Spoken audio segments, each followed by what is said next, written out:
हर हर महादेव दोस्तों।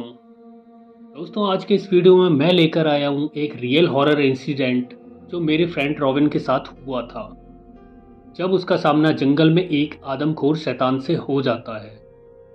Robin Christian family से belong करता है और उसके नाना नानी कनाडा से बिलोंग करते हैं। उसकी फैमिली अक्सर हॉलीडेज में कनाडा जाती रहती है। ये जो घटना मैं आपको सुनाने जा रहा हूँ ये आज से लगभग 7 साल पहले की है। उस वक्त रॉबिन 18 साल का था और मई जून के समर हॉलीडेज में अपने नाना नानी के यहाँ कनाडा घूमने गया हुआ था। आगे की घटना मैं आपको रॉबिन के नज़रिए से सुनाऊंगा। सैम मेरे मामा का लड़का था और मेरी ही उम्र का था, इसलिए हम लोगों में अच्छी पड़ती थी। मुझे कनाडा आए हुए एक हफ्ता हो गया था और यहाँ मैंने सैम और उसके दोस्तों के साथ काफ़ी मस्ती की थी। संडे को हम सब ने जंगल घूमने का प्लान किया था, तो हम सब लोग आज जंगल घूमने आए हुए थे। ये काफ़ी घना और हरा भरा जंगल था और मुझे यहाँ घूमने में काफ़ी मज़ा आया। जंगल घूमने के बाद हम सब लोग जंगल से बाहर निकले।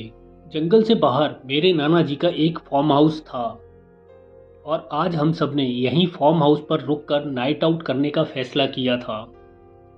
इस फार्म हाउस से जंगल सिर्फ 100 या 200 मीटर दूर था, एकदम घना जंगल। पर फार्म हाउस के आसपास का एरिया बिल्कुल साफ था और 100-200 मीटर तक बिल्कुल खुला मैदान था। दिन बीत चुका था और धीरे धीरे शाम हो गई और अब सैम के 2 और फ्रेंड्स भी आ गए और अब फार्म हाउस पर कुल मिलाकर 5-6 लोग हो गए। सैम के वो दोनों फ्रेंड्स अपने साथ ढेर सारा खाना पीना और बियर की बहुत सी बोतल लेकर आए थे। रात में फार्म हाउस पर पार्टी शुरू हो गई। सब लोग खाने पीने में बिजी थे। अब मैं तुम लोगों के लिए एक धांसू ड्रिंक बनाता हूँ। सैम का वो फ्रेंड बिली जो शाम को आया था, उसने हम सबके बियर के ग्लास में एक सफ़ेद पाउडर जैसा कुछ मिलाया और सबको पीने को बोला। बाकी सब वो ड्रिंक पीने लगे, पर सैम ने उसे नहीं पिया और मैं भी बस उस ग्लास को देख रहा था। तो बिली ने बोला, come on guys, enjoy. Sam ने फिर भी उसे नहीं पिया, पर मैं तो पार्टी के मज़े लेना चाह रहा था, तो इसलिए मैं वो पूरा ग्लास एक सांस में गटक गया। बाकी सभी लोगों ने भी उस ड्रिंक को पी लिया, सिवाय सैम के। सैम ने उस ड्रिंक को नहीं पिया। उस वक्त तो मुझे कुछ नहीं हुआ, पर थोड़ी देर बाद मुझ पर उस ड्रिंक का असर होने लगा। शुरू शुरू में तो मुझे थोड़ी गर्मी लगने लगी और थोड़ी घुटन सी भी महसूस हुई। मेरा मन बाहर जाकर खुली हवा में सांस लेने को हुआ, तो मैं कमरे से बाहर निकल गया। मैं फार्म हाउस से बाहर निकला और इधर उधर देखा। फार्म हाउस से बाहर निकलकर मैं रोड पर आ गया था। यहाँ आसपास बिल्कुल सन्नाटा था और दूर दूर तक कोई नहीं था। मैंने जंगल की तरफ देखा। ऊपर आसमान में चांद चमक रहा था। रात में जंगल काफ़ी डरावना लग रहा था। तभी मेरे पास सैम आया। तुम यहाँ बाहर क्या कर रहे हो? तुम ठीक तो हो ना? हाँ हाँ, मैं ठीक हूँ। मैं बस बाहर थोड़ी देर घूमने आया हूँ। देखो, यहाँ पास में ही जंगल है, तो यहाँ बाहर घूमना सही नहीं है। ओके, तुम अंदर चलो, मैं बस अभी आता हूँ। सैम अंदर चला जाता है और मैं आने वाले खतरे से अनजान वहीं रोड किनारे खड़ा था। बाहर अब सर्दी बढ़ने लगी थी। मैं थोड़ी देर यूं ही बाहर टहलता रहा और धीरे धीरे मैंने महसूस किया कि अब सर्दी बढ़ रही है और अचानक से धुंध भी बढ़ने लगी थी। रोड और आसपास जगह काफ़ी धुंध छा गई और अब मुझ पर उस ड्रिंक का असर तेजी से होने लगा। मेरा दिमाग धीरे धीरे घूमना शुरू हो जाता है। मैं आसमान में चांद को देख रहा था। धीरे धीरे मुझे चांद घूमते हुए दिखाई देना शुरू हो जाता है। मुझे इस वक्त काफ़ी मज़ा आ रहा था। मैं मदहोश होकर रोड पर आगे बढ़ रहा था, उसी तरफ जिस तरफ जंगल था। मेरा दिमाग घूम रहा था। कानों में अजीब आवाज़ें सुनाई दे रही थीं। रोड साइड में लगी हुई लाइट्स भी मुझे घूमती हुई नज़र आ रही थीं। अब मुझे सर्दी भी लगना स्टार्ट हो गई थी। रोड पर एकदम से घना कोहरा छा गया और अब मैंने वापस लौटना ही ठीक समझा। मैं फार्म हाउस जाने के लिए वापस मुड़ा। एक अजीब सा सन्नाटा चारों तरफ फैला था। पता नहीं क्यों, पर अचानक मुझे डर लगने लगा था। अभी मैं संभलते हुए 2-4 कदम आगे बढ़ा ही था कि तभी मेरे कानों में आवाज़ सुनाई दी, रॉबिन, रॉबिन, यहाँ आओ, कहाँ जा रहे हो, यहाँ आओ। मैं पलटकर घूमा, ये सैम की आवाज़ थी, पर घने कोहरे में मुझे कुछ नज़र नहीं आ रहा था।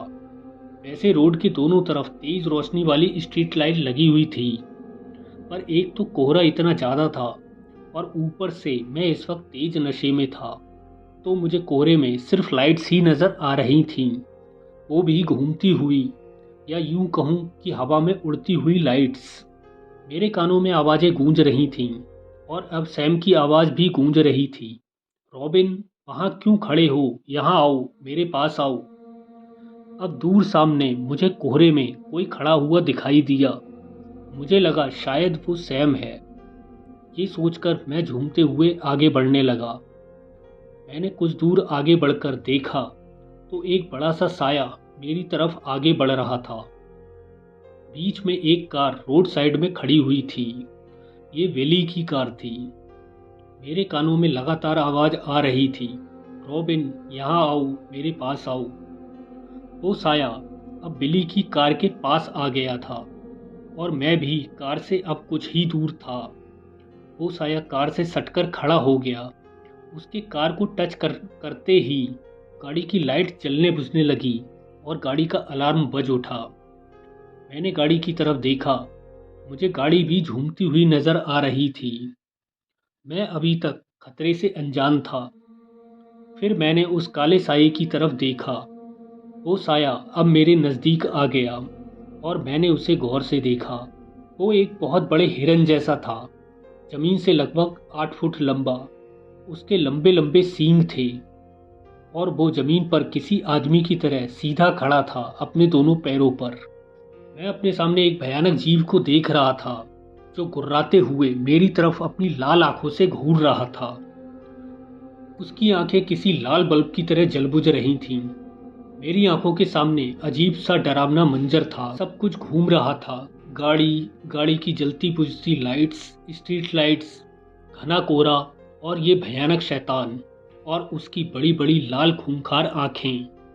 मेरे कानों में अब उसकी खूंखार गुर्राहट गूंज रही थी।